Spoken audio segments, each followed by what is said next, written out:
E este Ver Mais abre com um assunto muito sério. Quando você precisa recorrer à justiça para ter assegurado o seu direito à saúde. É a chamada judicialização na saúde, que em 10 anos cresceu 130% no Brasil. O advogado Bruno Frias é o nosso convidado para a gente falar sobre esse assunto, principalmente no que diz respeito a medicamentos. Bruno, muito obrigada por ter vindo mais uma vez aqui com a gente esclarecer esse assunto tão importante aqui, né, para todo mundo no Brasil, inclusive, com esse crescimento, 130% de processos em primeira instância.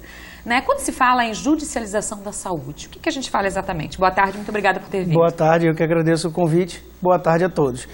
Então, isso vai muito da nossa estrutura como um todo. Então, parte-se da premissa de que, se eu estou judicializando, né, o pedido de medicamento, é que eu tive uma negativa. Seja por não ter o remédio, ou seja por esse remédio não estar no rol, né, do nosso Sistema Único de Saúde, que eu já falo em seguida sobre isso. Então, o que acontece, né? O direito à saúde, ele está previsto na nossa Constituição Federal, no artigo 6º, dentro dos chamados direitos sociais. E no artigo 196 da mesma Constituição Federal, diz que é um dever, né, é um dever do Estado e um direito de todos, tá? E essa saúde, esse direito, ele é universal e igualitário. Então não teria diferença nenhuma entre pessoas com maior poder aquisitivo e pessoas com menor poder aquisitivo, tá? Falando economicamente falando, tá? Isso é o que está previsto no artigo 196 da nossa Constituição. Porém, a justiça ela não tem entendido dessa forma. Então, o que acontece? Existe uma relação, tá? Essa relação de medicamentos é o RENAME, Relação Nacional de Medicamentos Essenciais, e essa relação ela é atualizada, não anualmente, a última foi no final até de 2018, mas quando tem a necessidade de retirar ou de inserir algum outro medicamento, essa relação, esse RENAME, ele é atualizado com uma certa periodicidade de acordo com a necessidade. Então, o que o SUS, o que o Sistema Único de Saúde, o que as farmácias, sejam estaduais ou municipais, elas adotam? Se não está nesta relação, né, elas negam o fornecimento desse medicamento. Bruno, o que acontece, então? Você falou que essa lista, né, ela não é atualizada constantemente. E aí, os médicos, né, na verdade, a equipe que cuida de determinado paciente vai receitar o melhor, né, porque a gente quer curar esse paciente. E aí, esse medicamento não está lá. É isso que acontece? Isso. Na grande maioria, sim. Às vezes, simplesmente, há a falta daquele medicamento na farmácia onde, né, a população, a pessoa que precisa, foi procurar, não tinha e simplesmente teve negado por ausência ou por falta de estrutura do município, do estado, enfim.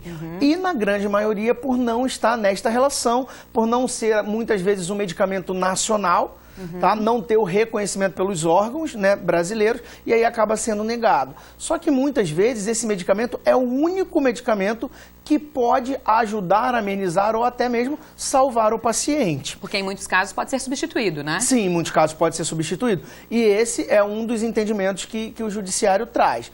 Então, o que acontece?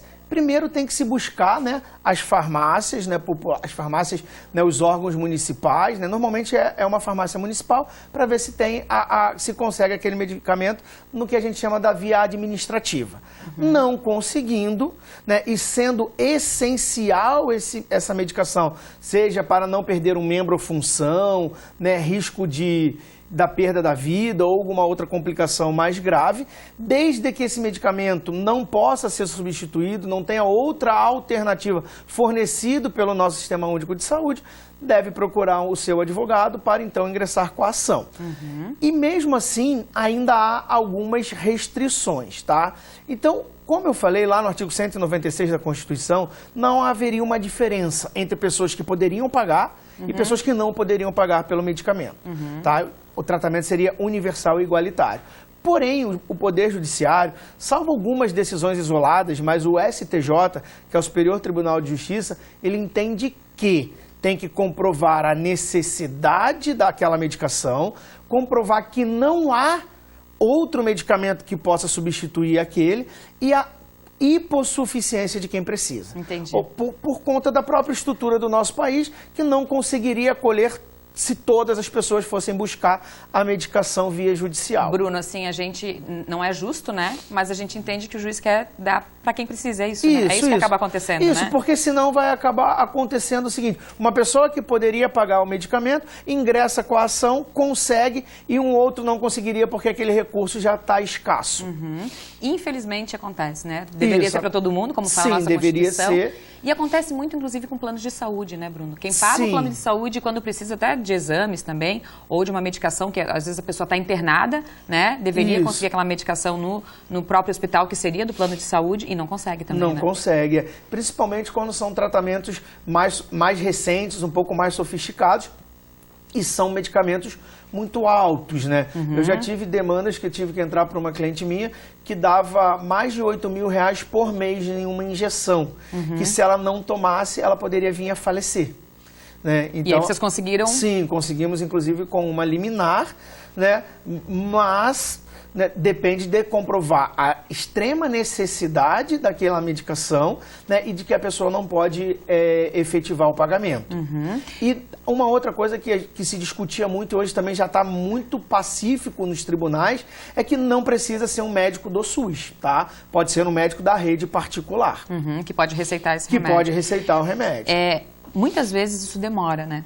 E aí acho que a gente sabe, infelizmente, de casos de pessoas que acabaram falecendo, perderam a vida esperando, né, um medicamento como esses, né? Eu quero pedir até a participação de quem está em casa, divide com a gente se você conhece alguém, se você já passou por essa situação de precisar de uma medicação, de um remédio, né, que o Sistema Único de Saúde deveria oferecer e acaba não oferecendo. Manda o WhatsApp aqui pra gente, 98405-2073. Bruno, quanto tempo que demora, em média, para que a pessoa consiga? É que não tem como precisar, mas quando acontece de casos de uma necessidade, de uma urgência muito grande, né? Existem as tutelas, que a gente chama, uma liminar, popularmente falando.